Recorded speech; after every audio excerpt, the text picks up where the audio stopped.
Okay, my name's Peter Schutte and I work at WYNBERG Girls High School. And I'm just going to give you a quick snapshot of how we're using technology. I'm going to talk about some of the things, the investments we're making, some of the successes we've had, some of the problems we're having, and then some of the solutions we're trying. And then I'll end off with some of my favorite tools and things that we think every school should know about. Okay, so I'm just going to move on to some sort of extra stuff about me quickly. So I'm trained as a high school maths teacher, but I've always been interested in technology. I can remember getting a little LCD TV back in 1997 and watching like the Cricket World Cup or something like that back on that. So I've always loved tech. And I left teaching for a while. I've come back about 5 years ago, and I felt kind of re-energized by the intersection of tech and learning. And I just, this sort of revolution has come along at a good time for me. So I spend 40% of my day being a maths teacher, and as of this year, 60% of it being a tech integrator. And I think my role is evolving so rapidly that it kind of changes year by year, but basically, being a tech integrator, I try to take bits of tech and bring it into the school in places where it will be useful. And sometimes there's a lot of common sense stuff that you might know that I come across in sort of just in my reading or when I'm playing, and often the school can benefit from those types of ideas. And sometimes it's just really cool apps that are suitable to us. Basically, I play and I try and bring that to the school and add value in that way. Okay, so what are some of the significant investments we're making at WYNBERG? So over the last sort of 18 months, we've built a campus-wide Wi-Fi network. And I think we all know this is the infrastructure of the future for schools. It's not the only thing we need, but we believe that's an important investment. And I mean, it was really heartening to hear the stuff earlier today about WCED getting involved. And I do think that a lot of the amazing content that's coming through is available online. How do we get it to the learners and in an efficient way? You kind of need to invest in that space. We've also provided a tablet per staff member, and it's kind of the whole idea again of a sandpit. The idea that people need to play. If they don't have some of the tools to play with, then how do they develop those skills? So the Board of Governors has been kind enough to provide that for each teacher at WYNBERG. We made the decision that last year it was kind of more ad hoc, but this year, from 2015, the grade 8s who entered WYNBERG, it was kind of like you brought a tablet with you. It was like your backpack or something to that effect. It was a basic condition of coming to WYNBERG. And we just made that decision because we thought, well, at some point we need to make a decision and go with it. And so it was upfront. We didn't specify massively expensive tablets, so there was variation in that, but we decided that was one of our sort of entrance conditions, or we were upfront about it. We've created hybrid staff positions for support. So I'm kind of one of those hybrids. There's another one out there somewhere, whereby I'm a teacher. I know what it's like to be in the classroom. I understand some of the frustrations and the problems, but at the same time, I have a bit of a tech background. I'm not a computer science major or anything, but I'm someone who, I do have an appreciation, and I spend a lot of time with tech, and the idea is that I can understand, sort of hold both things in my hands and try and give insight that's useful. So the other investment we've made is high-speed fiber internet, and we're all getting really excited when we heard about the plans from WCED today, because if they come along and sort of give us even faster speeds, well, that's great. But we do think that it's important to have good internet connectivity in our schools. And then schools aren't that great at managing data, and so we're in the process of phasing in a new admin system, and we're also looking at local network content delivery. So no matter how fast the internet gets, we've always found that if you're trying to push, say, video to 600 tablets at a school network, it doesn't really matter how fast the internet is. There's a real need to have sort of content available locally. And so we're looking at different systems for that, and we believe that that'll be useful. No matter how fast the internet gets, we're always going to have a need to deliver video locally. Okay, so those are some of the investments we're making. What are some of the real changes we're seeing on the ground? So this is really encouraging to me. Teachers are starting to self-organize and share using the internet. I belong to a Dropbox share folder that was set up by someone at Pylands. And basically, if I do an exam, or I set an exam and a test and a memo, I upload, after the students have been tested, I upload it to the Dropbox folder. They do the same, and now most of the schools in Western Cape are on that Dropbox folder, or a lot of maths teachers are. So I can see Bishop's tests, I can see their exams, I can see Rondebosch, I can see Bergfleet. And it means that if I want to give sort of practice to my students, I can do that quickly. If I want to set sort of a test quickly, I can take a bit from here and a bit from there.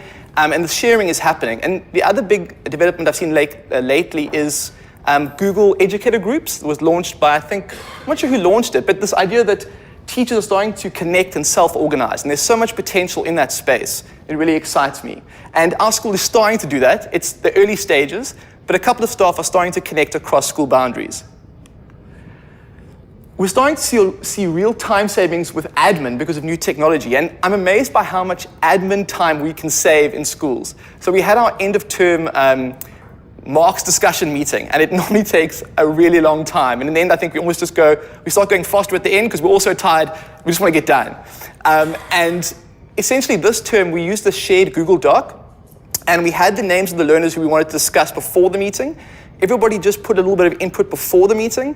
That we got to the meeting, we had better quality information than ever before, and it was done in about 45 minutes, and everybody looked around and went, oh, we're done now. And they were all a bit shocked. And so it was really encouraging to sort of know we had tried to introduce these tools a while ago, and they were actually starting to show sort of real results on the ground. And it's really encouraging when you see that happen. It doesn't happen all the time, but our sharing and flow of information in the classroom is improving. So we kind of go for the simplest tools. I kind of find that, well, I think that the biggest bottlenecks are still skills in the teachers themselves. And so often if we try to get too complex a tool, it just doesn't work. So we've had a lot of success with something called Edmodo. And it's just something, it's sort of like a Facebook for schools. It's closed to the outside world, so there's no sort of safety issues with learners. But we can kind of ping information around really, really quickly. Learners can ask questions, we can feed back to them. A lot of documents, we distribute documents through Edmodo. And there's something particularly special about Edmodo. There's a couple of other tools that also work well, but we found a lot of success on the ground. And you can come to WYNBERG and you can come and see this. It's not a kind of pie in the sky stuff. It's actually happening on the ground. And the transition to less printing and digital docs. So we use Edmodo. We used to do a weekly worksheet, or we still do in maths. Every week there's a weekly worksheet whereby we go over the core content we've been covering. We used to print that, and we used to print a lot because it's 200 learners per grade. It's one every week. You can imagine how many pages that is.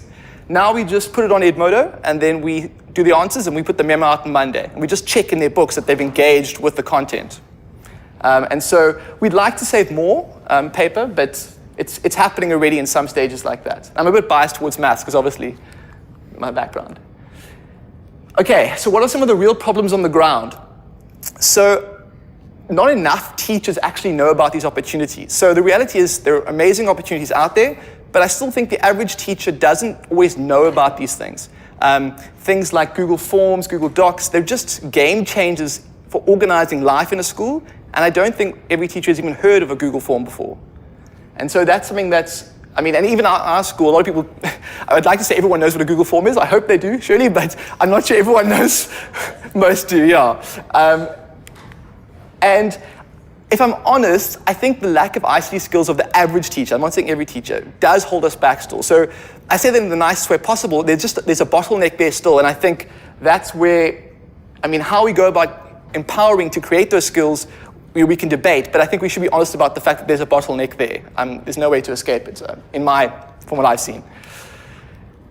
Teachers are used to being in control and not being uncertain or vulnerable, and the problem is with tech, like you were describing earlier on, there are going to be moments where you stand up here, like now, when I got here, I was like, okay, I hope this works out. It's just one of these things that happens with technology. If you can kind of just, I suppose, factor that into your thinking, then that helps. And just accept it's part of the ride. You kind of ride the wave, and it does get better, I think, the more experience you have. Although, today is a case in point. Okay, the other thing we've had is, as we try to move into these spaces more aggressively, communication between the IT department, who aren't teachers, and the staff is imperfect. And that can cause friction. When the internet goes down or a certain tool is blocked and this teacher's planned this awesome lesson and then something's happened, it's really important that you get the communication between the IT staff and teachers well and good, and if not, it can cause a lot of frustration. So I think we're getting better at that now, hopefully, but we had some occasions where there was real friction. I still think schools are really insular, and we don't share enough. And I think over the last 5 years, since I went to that first conference in 2011, I'm still amazed by how much opportunity for growth there is in sharing. Just sharing. Just like, come to my school, come have a look. I'll come to your school.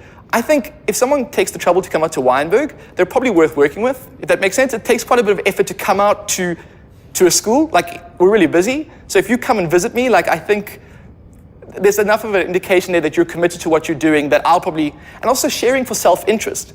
So I'm very analytical, and I think the idea that you can share for self-interest is an important idea. I'm kind of so inspired by all the primary school teachers, and it looks so hopeful and thing, but you can actually share just out of self-interest. Everyone wins. Okay, so we've rolled out tablets to our grade 8s. Well, they've bought them, so we haven't provided them.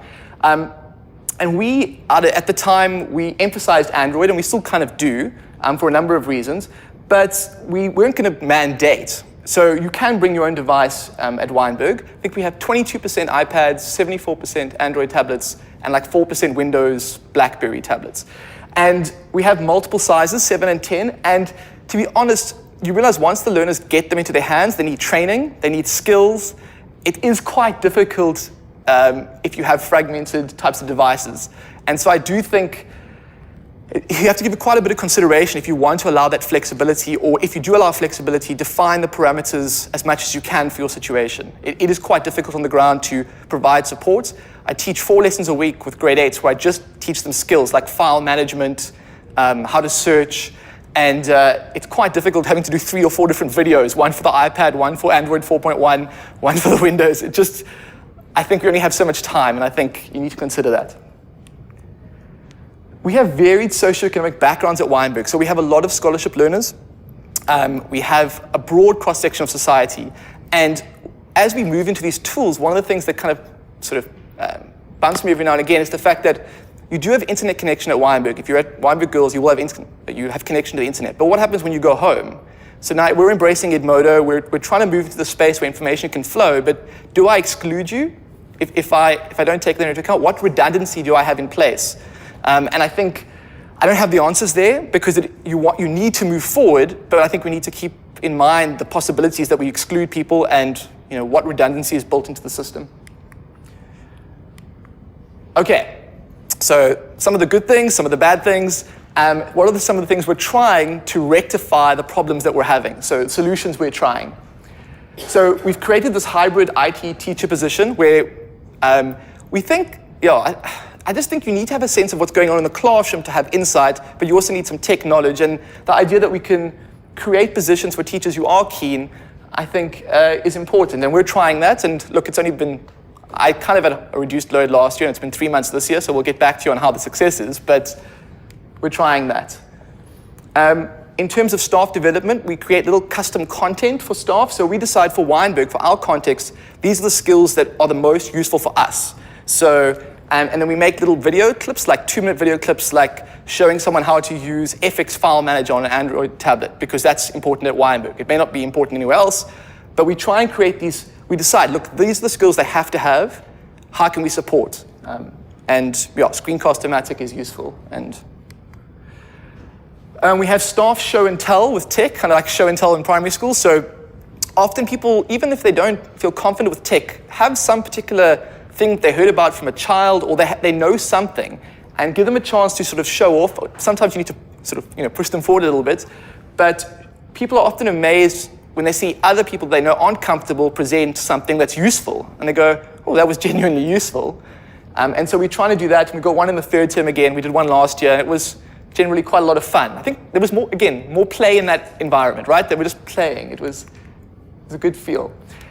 So this is the sort of more corporate-y one, monitored staff development program with ICT skills. And as we train staff, I think it's important to let them play, absolutely, but there has to be some accountability. And so we're going to try, and it's not going to make me very popular, but have some sort of register of who knows what, and in a sense, kind of almost hopefully, level 1, 10 basic skills at WYNBERG. You need to know how to create a Google form. You need to know how to create a shared doc. Do you know how to log on to Edmodo using an app? These types of things. And I think we still need to debate a bit more, surely, but I think it is important to have some accountability for skills. We try to emphasize the value of taking calculated risks in education. There is risk. I think everybody knows you have to take a risk to do anything interesting. And so we're trying to emphasize that to our staff. Take some risks. It's okay. We'll support you if things go wrong. It's like, just take some risks. And then we're trying to visit other schools to view best practice and get new ideas. So on Thursday, the second half of my day is pretty much free, so I try to travel. I'm going to try and travel more. Hopefully Etilab will be one of the places I can visit. So I try to get to sort of Norman Henshaw, it's just around the corner from us. They're doing some interesting stuff. We pop in there. And just to kind of get out of the insular bubble of a school. So, and Shay, who's the other person who works with me, comes along, and we're going to try and do that more and more, just to get new ideas. So that's the solutions we're trying. And I'm almost at the end. So tools we use a lot. So this is just kind of a bunch of tools that we found are genuinely useful on the ground. So Google Forms, to give you an example of some of the ways we use this. Staff lunches used to be sent in 65 separate emails. We now have we're lucky enough to get lunch at school as well. Basically, a form comes out, you choose which one you want, because there's 3 choices on the Google form, and and then, Hillary, our business manager lady, basically goes, here's the spreadsheet, she sends it off to the catering company, done. Stationery lists, done. What else? Maintenance. So if your classroom's got something wrong, Google form. You basically set it up. So all these things that take so much, we do so much sort of list making and gathering of info, and we waste so much time when it can be automated. I really like Google Forms. Google Docs I've mentioned before. They do something slightly different to Forms. They give you more flexibility. And then Google Drive in general is useful. We like Edmodo, but it doesn't have to be Edmodo. Some people use Moodle, which is, I think we chose Edmodo because it's simple, but there's all sorts of tools that do similar things. Bitly is useful for pointing people to stuff on the internet. Screencast-O-Matic I use to make my little clips. FX File Explorer is just a really good file manager on Android. Shared calendars are amazing. In the maths department, we have a shared calendar, and instead of having to have really long meetings, we just put where we are with our classes every week, so every teacher can see where they are with their classes. So you can see, okay, am I dropping behind, am I getting ahead? And you don't always have to speak about it. You can just go to your meeting and discuss the stuff that's important. Playlists and YouTube, and then school email.